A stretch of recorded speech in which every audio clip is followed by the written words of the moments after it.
afternoon. Should we start with team news? No number of players not out there, but I guess Bيرنlي is the main one because of him limping off on Tuesday. Paulinho, anyone else you're expecting back? No Sولانك, but I'm guessing that's just managing minutes. Fill us in. Yeah, unfortunately, Lukkas picked up an ankle injury, so keep being very unlucky with injuries, and it looks like it could be a longer one. He's been assessed these 2 days, so time frame I'll know more about. In the next couple of days. Paulinho is progressing. Could be close for Burnley, but that can be a tight one. Sولانك and Destiny Xavi, all three got well through the game against Dortmund, and just extra recovery for various reasons, and all three should be available for Burnley on Saturday. So just to clarify, so you sort of said a long one, it's going to be a couple of months for Bírenlí. Am I right, it's a similar injury to the one he had on his other ankle last season? It's ankle injury, and a longer one, and the time frame I'll come back to when we know more in the next couple of days. Okay. So tell us then, after what has been quite a difficult week or so, how well did you sleep on Tuesday night? In general, I sleep okay well, but of course it was a big win for all of us. It was a much needed, I would say, performance and win, and I was very happy the way we had it. For example, I think we started very well in the first 25 minutes before the red card. I think we were the team that was in charge, a team that was dominating, teams that looked dangerous, the teams that looked confident, going forward, aggressive, exactly what we would like to be, and throughout performed a good game against a good team and won a well-deserved win. So now it's up to us to build on it, to keep adding layers and keeping, I can say, the result consistency, and also adding even more to performances. I've said it and I mean it. It's not been through the roof all, but the last 8 games there's much more consistency. There's much more in those performances that could have given us much more than we got so far. But we need to keep it up with another top performance against Burnley, and we come on a top performance, top concentration, give us a top opportunity to win the game.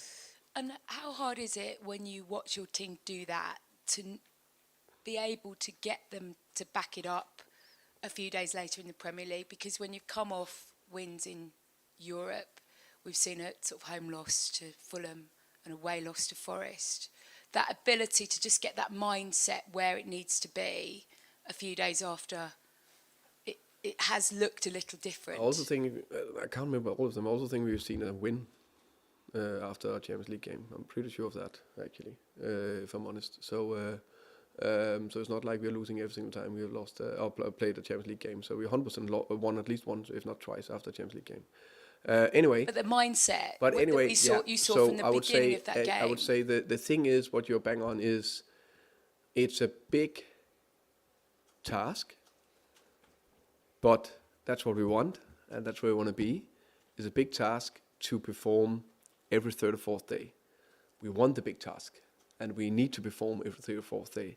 But that's where we, how can you say, build that strength, determination, mental power, focus to go,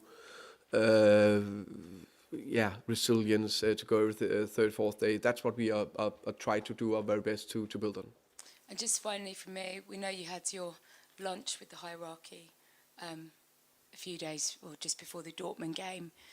I'm guessing more support off the back of that this week ahead of what is a really big league game, and when you look at some of those league games coming up, it feels like a kind of big moment in Tottenham's season.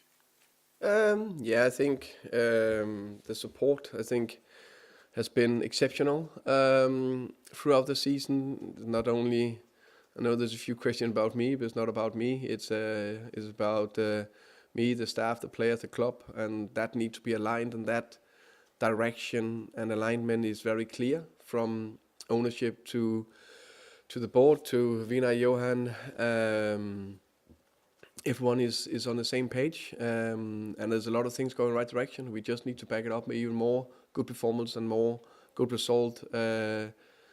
Had lunch with Nick and Johan again today, so I think it's again a good sign of just that support there is, and we need to keep going. We have it's always the next game that is the most important one, and away to Burnley is a very important one. After that, there's a away game to Frankfurt, very important one. All the games are very important, and I know we need more points, but if you're higher up, they will also be very important because then we'll achieve more. So I think the big thing is to how can you say, stay calm, no matter if you're getting too excited about things or it's too much whatever negative.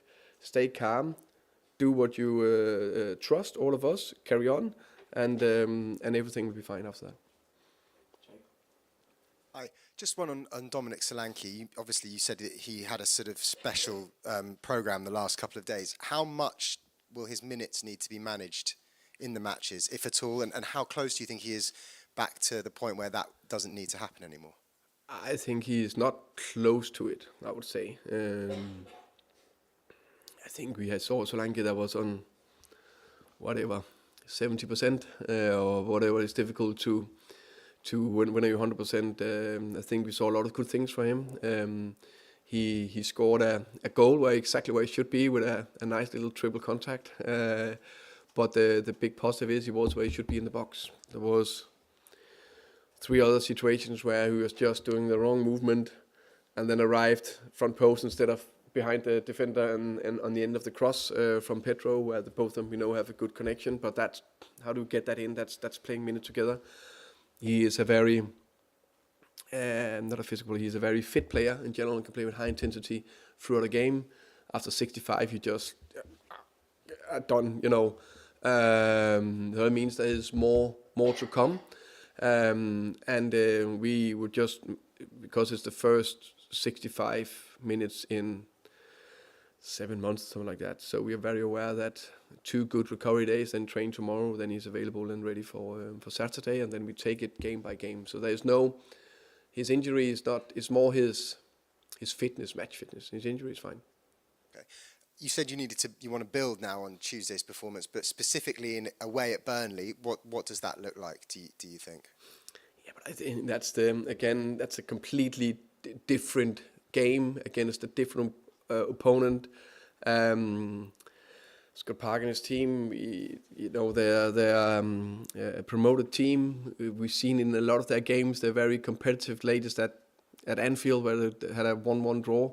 So it's going to be another extremely tight game. So it's about us. It's about we focus on what we can do to try hit a top performance and really, really, really do everything we can to win the game. How can you say, manage their threats in terms of both set pieces, counters, but be on top of it, and of course create the opportunities we need to score the goals. How different a Burnley side, not just personnel but style and tactically, do you think you face compared to the August game? I think there's many of the same trends, I would say. Still have some clear patterns in how they want to build. We've just been looking at them in details today. They're still very solid, working very hard for each other, very difficult to break down, know who they are, and in general they look like a good threat, especially when they play at home. Hi Thomas. Last season Tottenham were really good in Europe, not so good in the Premier League. This season the pattern's similar, really good results in the Champions League, not so good in the Premier League. How do you change that? How do you reduce that gap between your performances? That's a good question. We badly want to win every game. We badly want to do very well in the Premier League. Very aware that the result hasn't been where we want them to be. We are fully focused, said to the players today, the top players, the best teams, where we want to be. They know we need to come with a absolutely elite top mindset on Saturday and build on the win and the performance. I'm not saying it's easy. I'm very proud of the players, what they did against Dortmund. It's not easy when it's been a little bit windy, stormy times to go out and perform like we did against Dortmund. But it's still a little bit under the floodlights. Champions League, everything. So very good, but sometimes it can be more tricky to really hit the same wherever it is away from home, where it's not as exciting. But reality is that when you go to very, very difficult places like Burnley against a very good team and coach in Scott Park, and they know what they do, we know it's going to be very difficult. But that's what we need to build on and keep going on. Do you think right now the Premier League is just harder? It's more competitive than European football?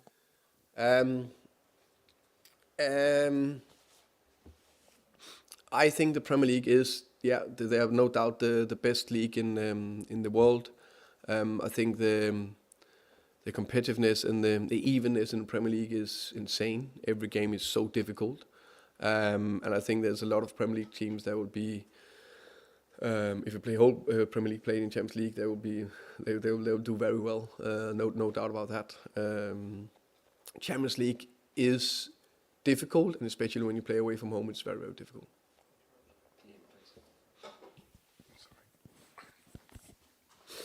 Hi Thomas, how are you? I'm good, thank you. You said before it was very difficult to perform 3 or 4 days after putting in a good Consistently. Consistently. But yet, if I go to Wimbledon, I expect Novak Djokovic to perform every other day consistently at a high level. If I go and see Taylor Swift 3 times in a week at Wembley, I expect her to perform. Why is it so hard for a football team to perform consistently for 4 days after they've just played against a European team? I think there is definitely football teams that can do that consistently, and that's what we're aiming for and want to do. No doubt about that. As I said, we've always also done that before. Very aware that to build that consistency where you can do it is something you need to keep working on. How can you say, that focus and a mindset and awareness and ability to could do it, because it demands such a mental strength. That's something we are working very hard on. In terms of building consistency, playing the same team all the time is probably a good idea. I would have thought. Never managed a football team. That helps definitely, yeah. And the other night you were, I wouldn't say forced into playing the team you played, but you had limited options. Would you consider, obviously without Bjergvall, playing the same team at Burnley because they did so well the other night, without giving away necessarily your starting 11? Yeah, but I always think about how we can create a consistency, and that's also where it adds a little bit to the complexity in with the mental and the physical load. Who's ready to go again? Where they borderline if they are extremely the accumulated load has just been too much for some players. You even need to not load them as much depending on where they are coming back from injury or not, or played a lot of minutes. But there's no doubt that the best teams that are performing have a core group of players, 7 to 8, that play most of the minutes. That's just historically everything you know about it. They play most of the minutes. So that's what definitely where we need to come. How can I say end or go to? Finally, you've had a lot of lunches this week. We've probably had lunch every day this week. But I have lunch every week. That's I mean, with your bosses, you've had at least 2 lunches this week with your bosses. Without necessarily telling me exactly what they've said to you, just take us inside what that looks like. And is it normal for a manager to have lunch 2 or 3 times a week with his bosses? I would say that there's always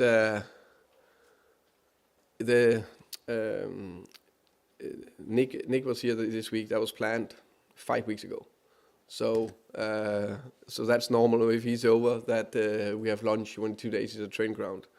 I have lunch with Vinay 3 times a week because it's a good way to talk, get around all the small bits we need to do, because we're also busy with meetings and a busy schedule.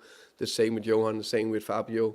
So that it makes sense to use that time to have lunch and talk. Hi, Thomas. Is this the most long-term injuries you've had at one time as a manager? Must be close to, I think, my third year in the Prem with Brentford. We also had a horrendous year, which impacted massively on the Premier League season, unfortunately. So I think this is definitely one of it. I think some of it is we always need to assess and look at what can we do to avoid some of the injuries. Then we know there's a lot of contact injuries.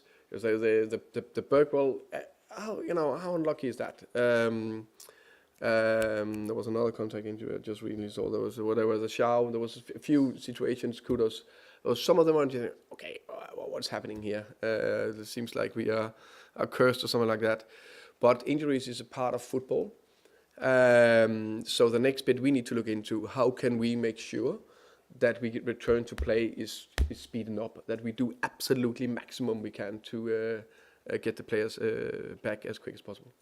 The reason I asked is I asked your predecessor the exact same question. He said along his long career it was the most he'd ever had as well, and it just feels like it can't kind of be. I know there's a lot of unlucky ones, but it almost feels like it can't be a coincidence that the club keep having these issues. And I guess what I'm asking is that department, that side of the club, something where it maybe doesn't match the expectations of the club right now?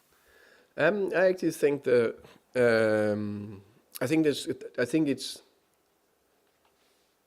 a lot of moving parts in it. I think there's something in the match schedule, the amount of games. We're not the only club who is struggling with injuries at all. Many clubs have that, especially if you play European football and especially if you play Champions League. I think that's a big part of that. It's just the load is just so big. I think that the medical and the performance department overall very happy with the progress they have made this year. I think there's some clear highlights. We talked about them before. I know Rich unfortunately had a hamstring injury, but he was fit and available, and he started 12 games. He played 90 minutes games. He hasn't done that for I don't know how many years. You can check that. So that's a big upgrade. Mickey, big upgrade. Kuchi, big upgrade. The others is in a very good place. Then there's others where we have been, I would say, a little bit unlucky, unfortunately, how we get the injuries. Now the test is how can we get them returned to play. Dominic, he missed kick a ball in the pre-season camp. Yeah. And just my last one about Nick and the lunch. I mean, he's probably someone that it's not so much good lunch, we had, by the way, chicken sandwich today, I think it was. So that's very nice. It was more about Nick himself. He's kind of a figure that maybe the Spurs fans don't know too much about, but obviously he's kind of, especially this season, maybe since the summer, has become more of a kind of a known presence of the owners, I guess. I just wondered if you can kind of tell us a little bit about him and kind of way he sees the club and things like that. I think